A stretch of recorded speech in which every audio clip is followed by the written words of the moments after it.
राधे राधे मेरे दोस्तों, स्वागत है आपका आपके अपने शो योर कार्स में। देखिए भाई, जब हमारे देश का कोई मिडिल क्लास परिवार जिसकी उम्र 35 से 55 साल के बीच है गाड़ी खरीदने निकलता है तो वो सिर्फ लोहा नहीं खरीदता, वो अपनी पूरी जिंदगी की पीएफ की आधी कमाई, बच्चों की कॉलेज फीस का एक हिस्सा दांव पर लगाता है। लेकिन कंपनियां आपके इसी फैमिली इमोशन का फायदा उठाती हैं। आज हम भारत की 3 सबसे ज्यादा बिकने वाली family SUVs Hyundai Creta, Tata Nexon और महिंद्रा स्कॉर्पियो एन की ऐसी खाल उधेड़ेंगे कि शोरूम जाने से पहले आप खुद को किसी कार जर्नलिस्ट से कम नहीं समझेंगे। शुरुआत करते हैं भारत के सड़किया रुतबे की रानी हुंडई क्रेटा से। अप्रैल 2026 की सेल्स रिपोर्ट देख लीजिए। इस गाड़ी ने अकेले 15,291 यूनिट्स बेची हैं। इस मिड साइज एसयूवी सेगमेंट में राज करती है ये। क्योंकि भारतीयों को लगता है कि जिसके पास क्रेटा है वो शर्मा जी के लड़के से ज्यादा सफल है। इसका मुकाबला ग्रैंड विटारा और सेल्टोस से है, लेकिन इसके चाहने वाले इस पर ऐसे टूटते हैं जैसे फ्री के भंडारे पर। कागज पर इसकी लंबाई है 4,330 mm, ग्राउंड क्लियरेंस है 190 mm और बूट स्पेस मिलता है 433 लीटर। अब इसकी हकीकत सुनिए। इस 433 लीटर में आपकी धर्मपत्नी के 2 बड़े वीआईपी सूटकेस और बच्चों के 2 पिट्ठू बैग आ तो जाएंगे, लेकिन अगर गलती से मम्मी ने गांव से 2 बोरी चावल साथ रखवा दिए तो आपको पार्सल शेल्फ को घर पर ही विसर्जित करके निकलना पड़ेगा। 190 mm का ग्राउंड क्लियरेंस शहर के गड्ढों के लिए ठीक है, लेकिन जैसे ही आप गाड़ी को पूरा लोड करेंगे ये एसयूवी किसी थके हुए हाथी की तरह नीचे बैठ जाती है। केबिन के अंदर घुसते ही आपको कोरियन कलाकारी का साक्षात चमत्कार दिखेगा। चारों तरफ पियानो ब्लैक फिनिश और बड़ी बड़ी स्क्रीन्स ऐसी लगती हैं जैसे आप कार में नहीं, रिलायंस डिजिटल के शोरूम में बैठे हैं। बटन की प्लेसमेंट इतनी स्मूथ है कि आपका हाथ सीधे सही जगह जाएगा। लेकिन जरा रुकिए, थोड़ा नीचे हाथ लगाइए। यह जो हार्ड प्लास्टिक इस्तेमाल हुआ है ना, धूप में गाड़ी खड़ी होने के बाद इसमें से जो सस्ती महक आती है वो आपका मूड खराब कर देगी। कंफर्ट की बात करें तो अगर ड्राइवर 90 किलोग्राम का भारी भरकम इंसान है तो उसे अंडर थाई सपोर्ट के नाम पर सिर्फ धोखा मिलेगा। लंबे सफर में आपकी जांघें हवा में तैरती रहेंगी। पिछली सीट पर 3 एडल्ट्स को बिठा दिया तो बीच वाला बंदा पूरे रास्ते अपनी कोहनियां छुपाता फिरेगा। हुंडई का सेल्समैन आपको सीधे एसेक्स वेरिएंट चिपकाने की कोशिश करेगा जिसकी ऑन रोड कीमत आपके बजट को वेंटिलेटर पर डाल देगी। गलती मत करना, इसका सबसे बड़ा ट्रैप है इसका एक्स वेरिएंट। उसमें कंपनी आपको सिर्फ नाम की क्रेटा देती है, अंदर बैठोगे तो लगेगा किसी सरकारी दफ्तर के केबिन में आ गए हो। अगर बजट टाइट है तो सिर्फ एस या एसएक्स मैनुअल देखना, वही थोड़ा पैसा वसूल मामला है। इसमें लगा है 1.5 litres naturally aspirated petrol engine जो 113 bhp की पावर और 144 Nm का टॉर्क देता है। भाइयों, यह इंजन शहर में तो इतना शांत है कि आपको लगेगा गाड़ी बंद है। बम्पर टू बम्पर ट्रैफिक में इसका क्लच बहुत ही हल्का है, आपके घुटने आपको दुआएं देंगे। लेकिन हाईवे पर जैसे ही आप इसे 100 किलोमीटर पर आवर के पार ले जाकर किसी ओवरटेक की सोचेंगे, ये इंजन चीखता है, चिल्लाता है पर भागता नहीं है। क्लेम्ड अरे माइलेज है 17.4 kmpl, लेकिन असली दुनिया में जब आपका एसी फुल पर होगा तो यह शहर में 10-11 kmpl से ज्यादा थूकने वाली नहीं है। इसका सस्पेंशन पूरी तरह से कंफर्ट के लिए ट्यून किया गया है। शहर की छोटी मोटी गिट्टियों को यह ऐसे सोखती है जैसे कुछ हुआ ही न हो, लेकिन 110 किलोमीटर पर आवर की रफ्तार पर जैसे ही आप कोई शार्प टर्न लेंगे इसमें आपको अच्छा खासा बॉडी रोल महसूस होगा। ऐसा लगेगा गाड़ी सड़क छोड़ देगी। एनवीएच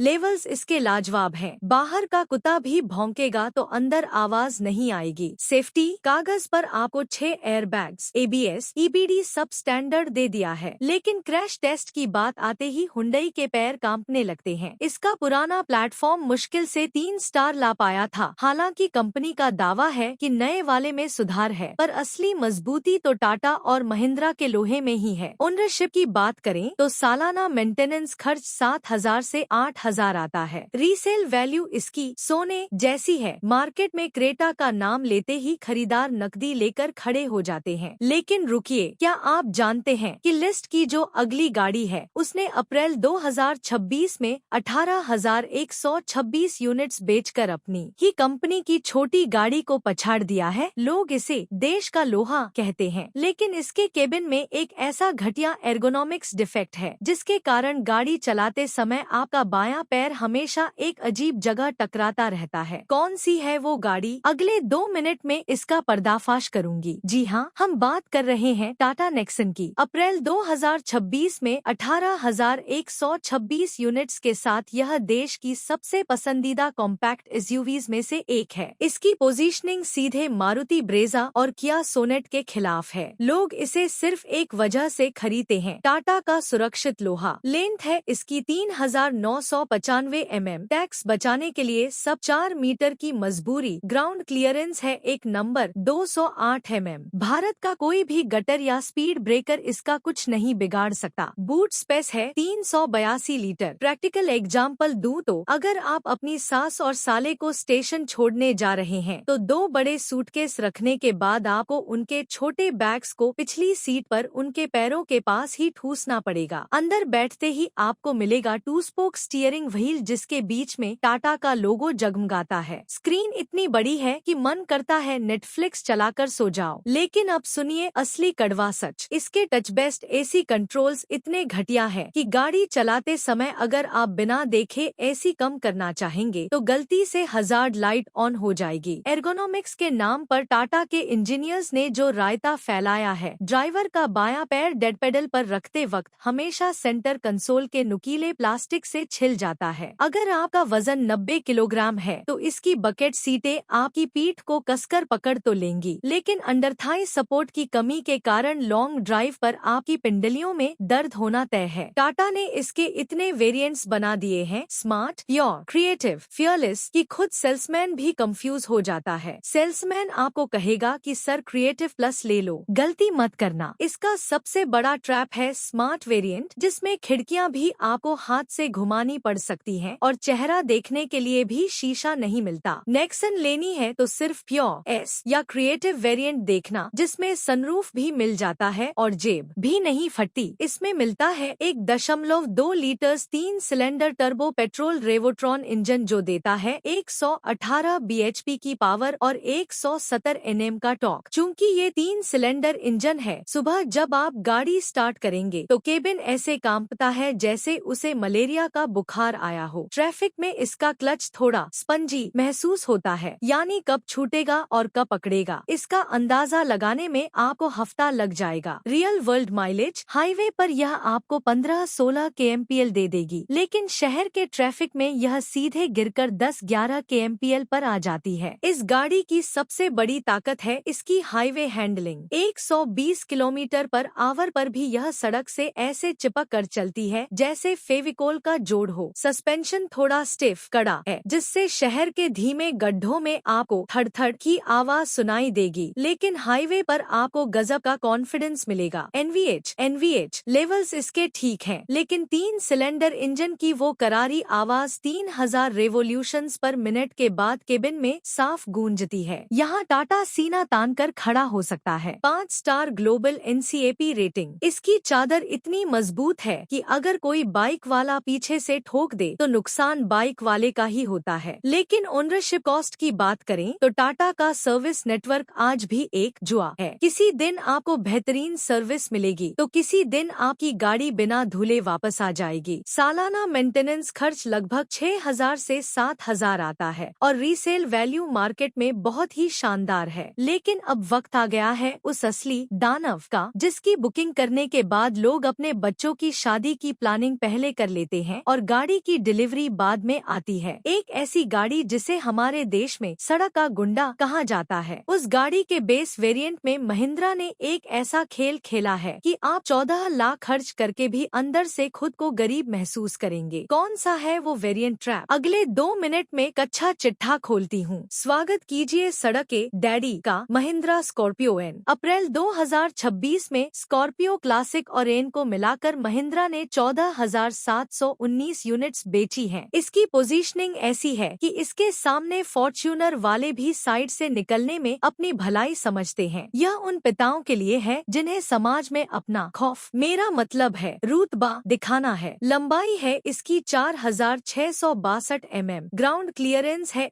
187 mm, लेकिन बैठती बहुत ऊंची है और इसका बूट स्पेस, अरे भाई, अगर आप इसकी तीसरी रो, थर्ड रो को सीधा रखेंगे तो बूट स्पेस के नाम पर आपको सिर्फ उतनी ही जगह मिलेगी जिसमें आप 2 बड़े टिफिन बॉक्स और एक पानी की बोतल रख सकें। प्रैक्टिकली अगर पूरी फैमिली के साथ लॉन्ग ट्रिप पर जाना है तो तीसरी रो के पैसेंजर्स को घर पर छोड़कर उनका सामान वहां रखना पड़ेगा। इसके केबिन में चढ़ने के लिए आपको बाकायदा फुटस्टेप पर पैर रखकर चढ़ाई करनी पड़ती है। अंदर का कॉफी और ब्लैक थीम का इंटीरियर बहुत ही प्रीमियम लगता है। बटन बड़े बड़े और मजबूत हैं, कोई नाजुक फील नहीं है। लेकिन एर्गोनॉमिक्स की बात करें तो इसके डोर पैड्स पर जो पावर विंडो के बटन हैं, वो इतने आगे हैं कि उन्हें दबाने के लिए आपको अपनी सीट से आगे झुकना पड़ता है। सीट कंफर्ट की बात करें तो चाहे आपका वजन 100 किलोग्राम क्यों न हो, इसकी ड्राइवर सीट आपको महाराजा जैसा फील देगी। अंडर थाई सपोर्ट गजब का है, लेकिन इसकी तीसरी रो में सिर्फ उन्हीं रिश्तेदारों को बिठाना जिनसे आपकी पुरानी दुश्मनी हो, क्योंकि वहां बैठने के बाद घुटने सीधे मुंह से टकराते हैं। महिंद्रा का सबसे बड़ा वेरिएंट ट्रैप है इसका Z2 और Z4 वेरिएंट। सेल्समैन आपको कहेगा, सर 14-15 लाख में स्कॉर्पियो मिल रही है, गलती मत करना। Z2 वेरिएंट में आपको अंदर जो डैशबोर्ड मिलता है वो ऐसा लगता है जैसे किसी प्लास्टिक की बाल्टी को पिघलाकर बना दिया हो। न तो वहाँ आपको तमीज का टच स्क्रीन मिलता है और न ही स्टीयरिंग पर कंट्रोल्स। स्कॉर्पियोन का असली पैसा वसूल वेरिएंट सिर्फ और सिर्फ Z8 या Z8 सिलेक्ट है। नीचे के वेरिएंट्स लेकर आप सिर्फ बाहर से डैडी दिखेंगे, अंदर से तो आप मजबूरी ही झेल रहे होंगे। हम बात करेंगे इसके सबसे ज्यादा बिकने वाले 2.2 लीटर्स एमहॉक डीजल इंजन की, जो देता है 172 bhp की पावर और 400 Nm का विशाल टॉर्क। भाई साहब, इस इंजन के बारे में मैं कुछ गलत नहीं बोल सकती। यह इंजन एक राक्षस है। आप बस एक्सीलेटर पर पैर रखिए, यह 2 टन के लोहे को ऐसे भगाता है जैसे कोई कागज की नाव हो। लेकिन शहर के ट्रैफिक में इसका भारी क्लच और इसका बड़ा गियर लीवर आपको जिम की याद दिला देगा। क्लेम्ड माइलेज कंपनियों ने छुपा रखी है, लेकिन असली दुनिया में यह भारी हाथी शहर में 9-10 kmpl और हाईवे पर बहुत प्यार से चलाने पर 13-14 kmpl डीजल गटक जाता है। चूँकि यह एक लैडर फ्रेम SUV है, इसकी राइड क्वालिटी में थोड़ा हिलाव, बॉडी रोल हमेशा रहता है। अगर आप हाईवे पर 110 किलोमीटर पर आवर की स्पीड पर अचानक लेन बदलेंगे तो पिछली सीट पर बैठे आपके बच्चे सीधे चिल्लाएंगे। शहर के गड्ढों के ऊपर से यह ऐसे निकल जाती है जैसे वहाँ सड़क ही सड़क हो। NVH लेवल्स इसके इस सेगमेंट के हिसाब से बेहतरीन है। महिंद्रा ने इंसुलेशन पर अच्छा पैसा खर्च किया है। 5 स्टार ग्लोबल NCAP रेटिंग। इसका लोहा इतना भारी और मजबूत है कि सामने वाले की गाड़ी इससे टकराने के बाद रिसाइकल होने लायक भी नहीं बचती। ओनरशिप कॉस्ट की बात करें तो महिंद्रा की गाड़ियां थोड़ी मेंटेनेंस मांगती हैं। सालाना खर्च आपका 10,000 को छू जाएगा। महिंद्रा का सर्विस नेटवर्क बहुत बड़ा है, लेकिन गाड़ियों की भारी भीड़ के कारण आपको सर्विस सेंटर पर पूरा दिन बिताना पड़ सकता है। रीसेल वैल्यू इसकी मार्केट का राजा जैसी है। 3 साल बाद भी बेचेंगे तो आपको आपके खरीदे हुए दाम के आसपास का रेट मिल जाएगा। तो मेरे प्यारे दोस्तों, हमने तीनों गाड़ियों का पूरा पोस्टमार्टम आपके सामने रख दिया। अब सवाल यह है कि आपके मध्यम वर्गीय परिवार के लिए असली विनर कौन है? अगर आपका परिवार 4 से 5 लोगों का है, आपकी रनिंग ज्यादातर शहर में है और आपको मोहल्ले में रुतबा और अंदर से स्मार्टफोन जैसी फील चाहिए, तो आपके लिए हुंडई क्रेटा S